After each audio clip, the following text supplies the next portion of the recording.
This equation would be easier to solve if there are no fractions. So how can we get rid of fractions? Well, we can multiply both sides of the equation by the same number to keep it balanced. But we are going to strategically choose this number so that when we multiply both sides by that number, the denominators will disappear. So now let's think of the left term first.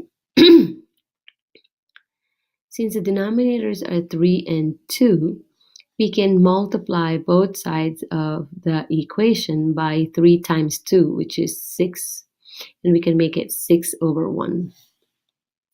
And we have to remember that whatever we do to the left, we have to do to the right. So we will multiply the right also by 6 over 1.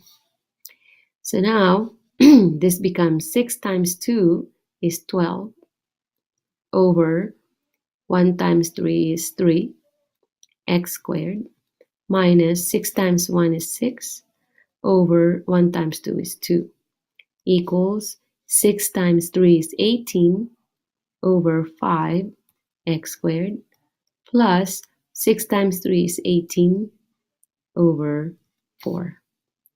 And now we notice that this is 12 divided by 3, this becomes 4.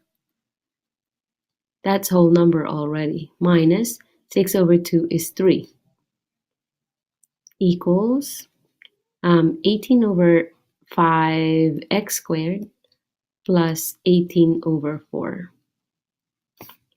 So now we notice that there are no more fractions on the left side, but there are still fractions on the right side. So what we're going to do is, again, multiply both sides of the equation by the same number, but we are going to strategically choose this number so that the fraction on the right will disappear.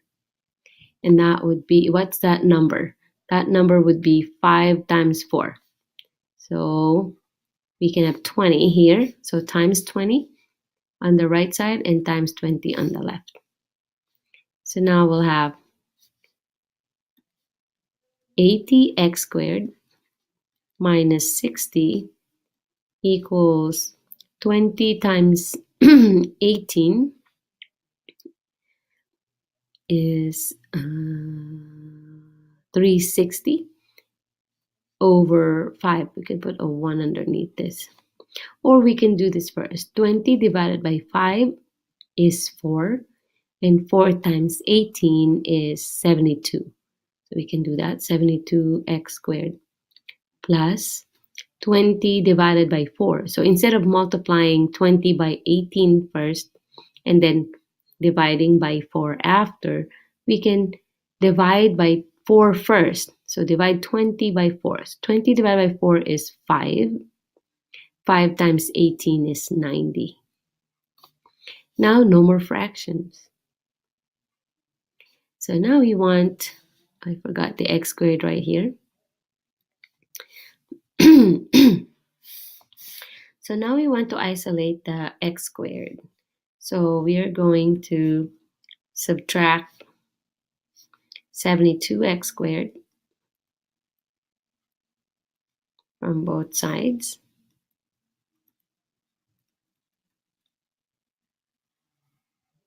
Okay, let's bring the answer here.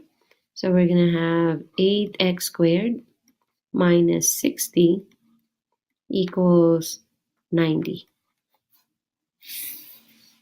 Okay, and then now we'll have, okay, we'll add 60 to both sides. So we will get here 8x squared is equal to, this disappears, 90 plus 60 is 150. Then we divide by 8. Divide by 8. This gives us x squared equals, these are both divisible by 2. Divisible by 2. So now we'll end up with 75 over 4. Then we square root both sides. So we'll have here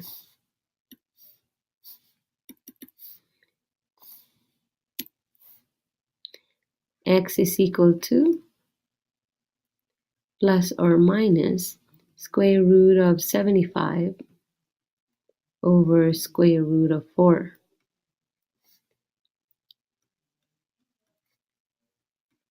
Plus or minus. Square root of 75 is 5 times 5, that's 25, times 3. Square root of 4 is 2.